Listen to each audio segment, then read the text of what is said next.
Myanmar heads to elections amid ongoing civil war and a severe humanitarian crisis.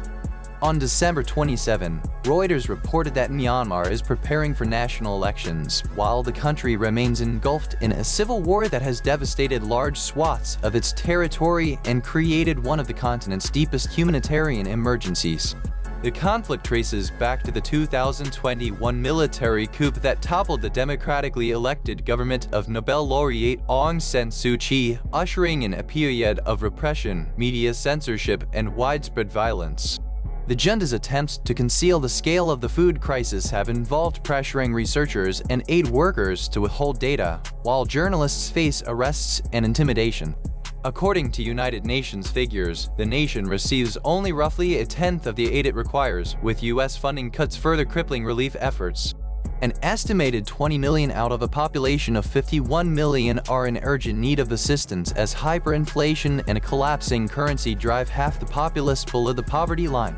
Over 3.6 million people have been forced from their homes. More than 6,800 civilians have lost their lives, and the United Nations projects that more than 12 million will confront acute hunger in the coming year, including 1 million who will need life-saving interventions. Food insecurity now affects about 16 million people, earning Myanmar the label of a hunger hotspot of very high concern. Children are hit especially hard. The World Food Programme warns that over 500,000 will suffer acute malnutrition, a 26% increase from the previous year, while 1/3 of children under 5 are already stunted.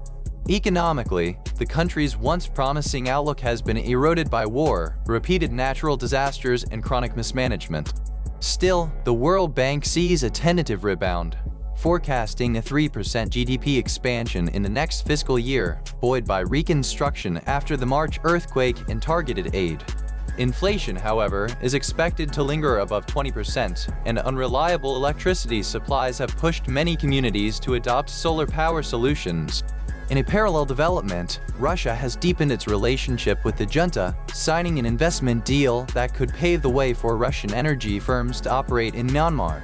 As voters head to the polls, the nation grapples with the stark reality that a fragile political process is unfolding against a backdrop of conflict, famine, displacement, and a desperate need for international support.